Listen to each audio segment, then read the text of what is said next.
Hello, it's me, Robin, with Simple Food, Simple Life. Today is Friday, November the 14th, 2025, and today is Friday Confab. Yay! It's a great day because it's a day we get to visit, and I like Fridays. I love meeting you guys here. And welcome back. If you're always here, I so appreciate you guys. And if you're new, thanks for joining us. I hope you find a home here. Okay? I really do. Got your coffee? Got your tea? Got your Coca-Cola? Oh, that tastes really good. I had to take my car in to get an oil change and a couple of other things done. And I just got back a little bit ago. Of course, I had to take my little dog out. And then I had to, go to the bathroom, Robin. And so now I get to talk to you guys. This is awesome. Make sure that you talk to me in the comments because I want to know what you're up to. I want to know what you're doing. Anything exciting going on? Anything not exciting going on? Let's talk to each other and see what's happening in our world, right? And we all have our own little world, don't we? Okay, I've got my my receipt, my invoice from my car work that I had done. I had to have an oil change, so I got that, and I wanted to have my cabin filter changed in the car. That's pretty important, and you know what? We forget about that, I think. So I had to have that done, and I had to, my turning signal on the left was out, wasn't working, so I had to get that done. So, well, as long as I'm taking it in, I'm going to get it all done. And I didn't want to get stopped because my turning signal was out. That would be bad. So the total came to $219.66. So I wrote out a check for that. Now, I go to a local business, and it's not that far from me. I used to go to the GM dealer, but they are so costly. They're costly for everything. So I go to a local person. He has been in business for, 30 or 40 years. And he has a very good reputation, and I always get good work done there. So I go there and get my work done. And personally, I think they're very reasonable. $219 and change may sound like a lot, but it really isn't. And that's for parts and labor. It is for, there's always some fees that they have involved there because of the rules and regulations for disposal. And I even got a discount there. So, but with the taxes and everything, it was $219.66. So I'm okay with that. Because I like my car. I've had my car since 2009. It's a 2008, and I like my car, so I want to take care of my car. You got to take care of your stuff. Is that true? It is true. So, more coffee. What are you drinking today? Anything good? Oh, coffee tastes so good. I love coffee so much. We're friends. Awesome. It is a gorgeous day today. It's the weather is just right. I mean, it's absolutely perfect. So I checked it out. I had to take my dog out and everything, and it was just so wonderful out today. I was able to dress very light and just enjoy the day. I mean, it's sunny and it's absolutely not too windy. and it's absolutely gorgeous out. So I'm really, really happy. I wanted to address something. When I posted my video on Monday regarding what I was going to eat for the next 5 days, I had a couple of comments about the tuna salad being good for 5 days, and the soup. Somebody commented on the soup as well. And they said that it's recommended that you eat it within 3 days. But to be honest, I've never had any problems with making using a can of tuna, make a tuna salad, putting it in the fridge in over 5 days. I've never had an issue with it. Neither have I had an issue with the soup lasting me for the week.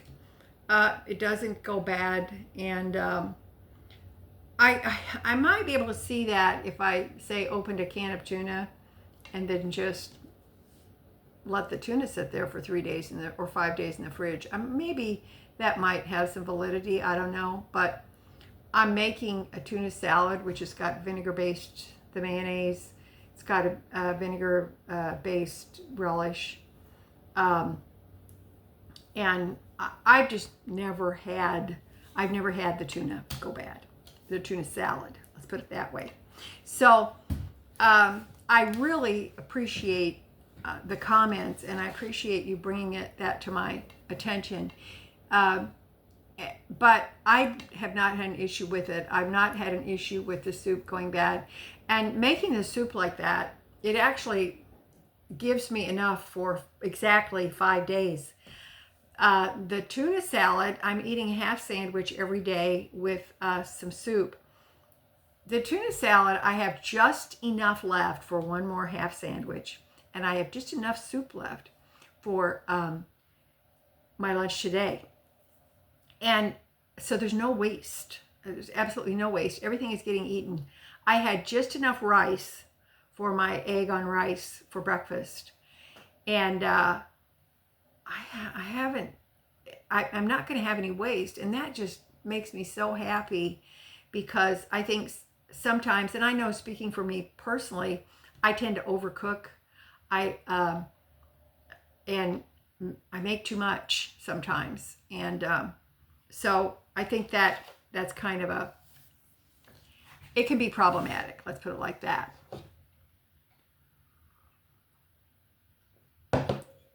I did want to talk about eating an apple every day. I know. Now, if this subject matter is too much for you, I understand. But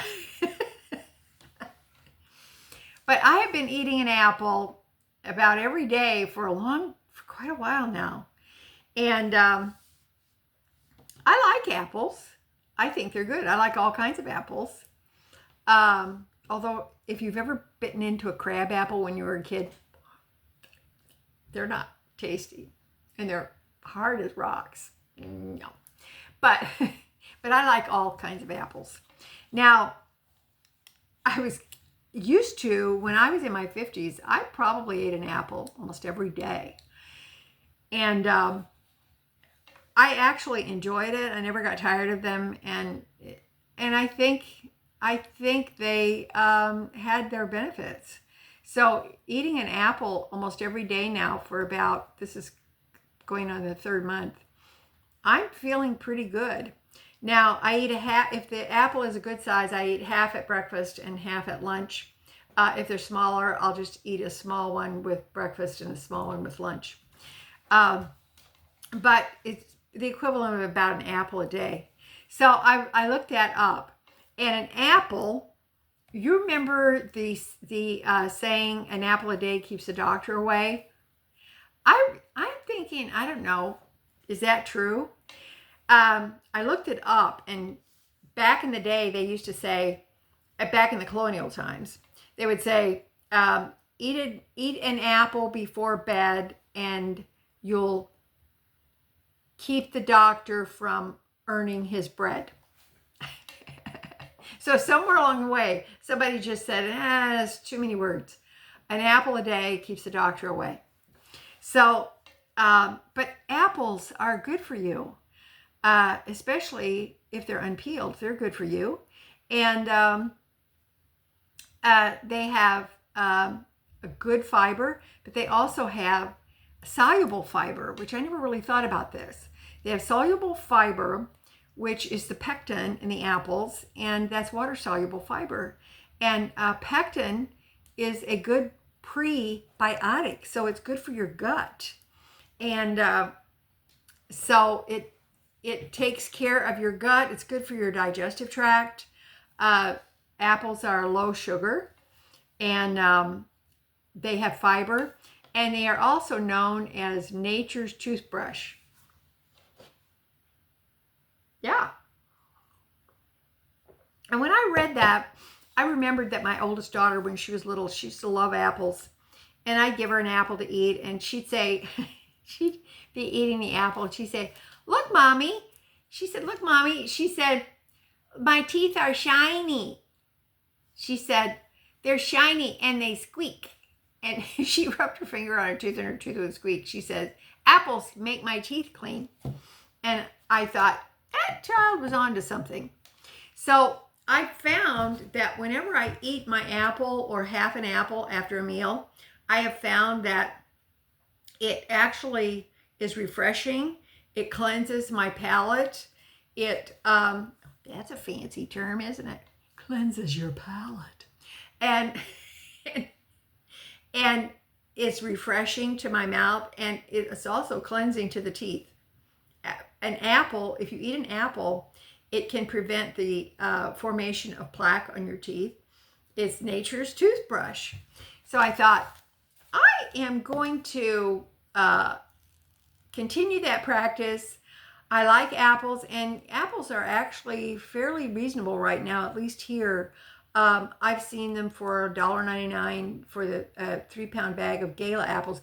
Michigan Gala apples are everywhere right now. And so I thought, you know what? I do like fruit. I like citrus fruit, etc. But I'm just going to continue to try to incorporate apples in my daily meals. And speaking of apples, I have to show you guys something. So stay there. I'm going to grab something for you. Talk amongst yourselves. I got to get over here. I got my recipe box. So I'm going to pull something out that I've had for years, because it involves apples. I have a recipe that belonged to my mother-in-law, my husband's mother, and it was amongst her things. And it is a recipe that she had cut from a newspaper. And you can see how old this is. It's old. But I wasn't sure how old it was. And I thought, I don't know why I never really examined this more closely or looked it up. But so the other day I did.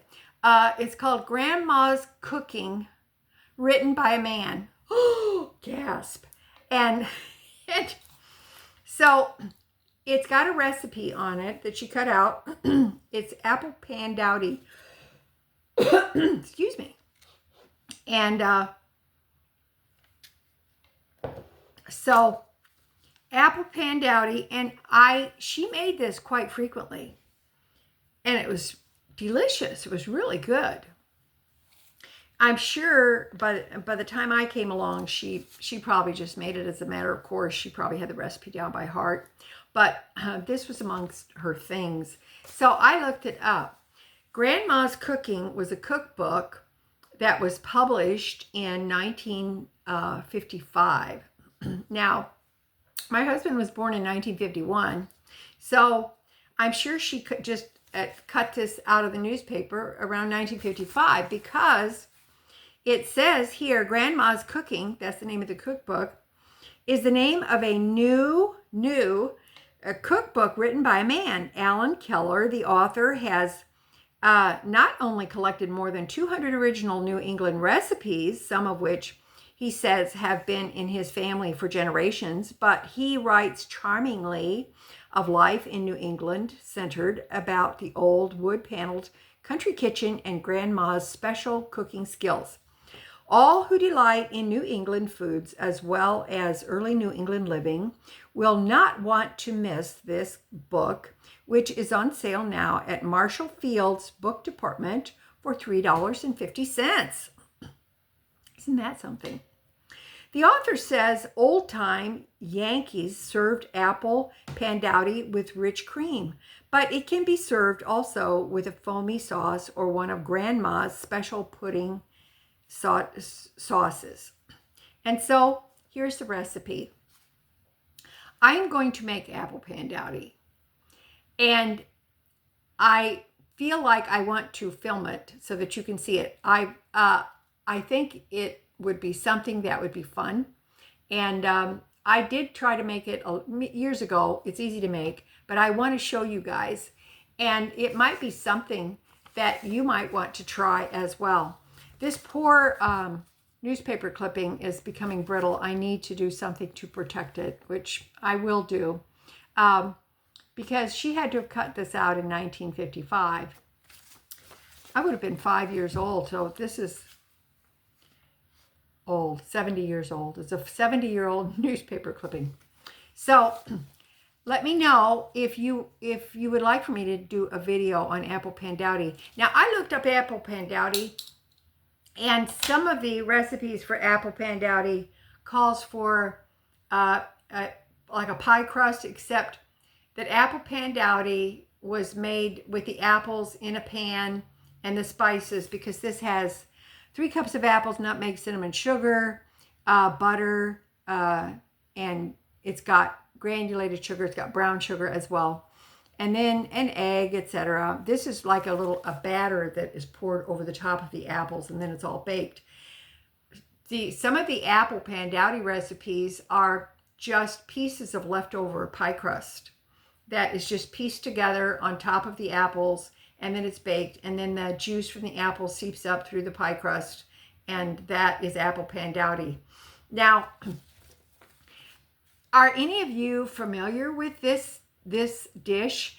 If so, could you let me know? And if you are, was it made with a batter type of topping, or was it made with the pieces of pie crust? Maybe you're familiar with it, maybe you've made it, and if you are, would you share that with us? Because I think it's just kind of interesting. I think foods are interesting, and the history of foods is very interesting as well.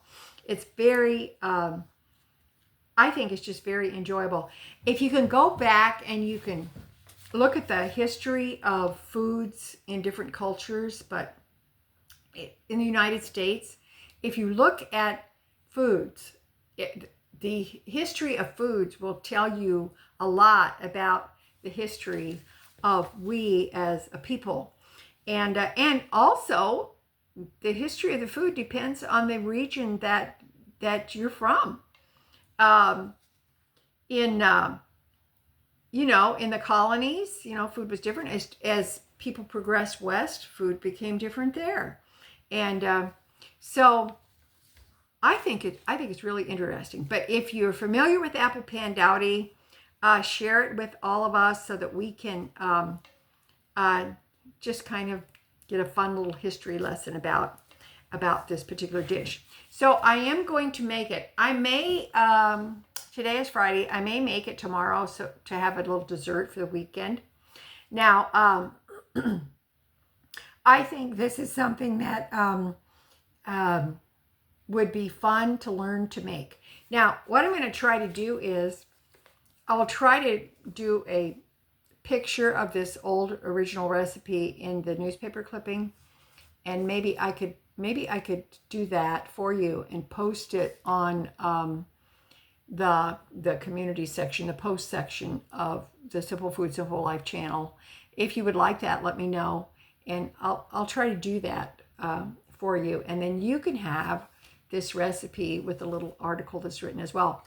I did, just out of curiosity, I looked online to see if Grandma's cooking cookbook is still circulating. You can buy it through some of the secondhand bookstores, and I did see it for $7 and change. So it's still out there. People still have it, and it is still for sale in through secondhand or a lot of these book outlets online. So you could do that. I think it's very, very interesting. This also has a little recipe in the bottom of how to make grandma's pudding sauce. And so it tells you how to make that. But it's kind of interesting because the pudding sauce, you combine in a saucepan 1 tablespoon of cornstarch, half a cup of sugar, a pinch of salt, and mix well. Add 1 cup of boiling water, stirring constantly, and boil gently for 5 minutes. Add 1.5 tablespoons of butter, 1.5 teaspoons of lemon flavoring, and 1.5 teaspoons of vanilla flavoring. Serve hot. Makes about 1 1/4 cups of sauce. So that's kind of interesting. It's a pudding sauce with no milk. So anyway, I thought I'd share that with you, and you let me know what you think. I am, oh, and there's one thing real quick. I want to try to show you this. Something I've been doing this last month or so that's helping me with keep my grocery costs down. Because remember, I'm one person. I'm just one old lady. I'm a widower woman living here. But what I've done is I've written down grocery categories.